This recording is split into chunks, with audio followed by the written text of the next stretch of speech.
ఏంటి 1875 పూర్వకాలంలో దొరికిన విగ్రహంలో వజ్రం దొరికిందా? నిజమండి. నంద్యాల జిల్లాలోని ప్యాపిలి మండలం నిమడుగు అనే గ్రామంలో ఒక చెరువు పక్కన ఈ విగ్రహం బయటపడింది. ఒక తాతకి కలలో ఈ విగ్రహం కనపడి, నా వంట్లో ఒక వజ్రం ఉందిరా, ఆ వజ్రం నీకే రాసి పెట్టిందిరా, వెళ్ళి తీసుకోపో అని అనిందంట. అప్పుడు ఆ తాత మరుసటి రోజున ఉదయాన్నే లేచి ఆ విగ్రహాన్ని దగ్గరికి వెళ్లి ఆ విగ్రహాన్ని పగలగొట్టడం సిద్ధమయ్యాడంట. అప్పుడు ప్రక్కన నుండి శబ్దాలు రావడం గమనించాడు. అప్పుడు ఒక్కసారి ఆ తాతను రాక్షసి బల్లి వచ్చి మీదకి దూకేసి అక్కేసిందంట. ఆ తాత పక్కన ఉన్న గుడిలోకి పోయాడు.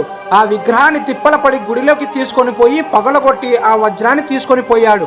అప్పుడు ఆ గ్రామంలో ఉన్న ప్రజలు గుడి దగ్గరికి పోయి ముక్కలుగా ఉన్న ఆ విగ్రహాన్ని చూసి ఆశ్చర్యపోయాడు. అప్పుడు ఆ ప్రజలు ఒక నిర్ణయానికి వచ్చి దిగ్భ్రాంతి చెందిన ఈ గుడిని మూసివేయాలని అనుకొని మూసివేశారంట. ఇది నిజంగా జరిగిన సంఘటన. అందరూ సబ్స్క్రైబ్ చేసుకోండి మామూ.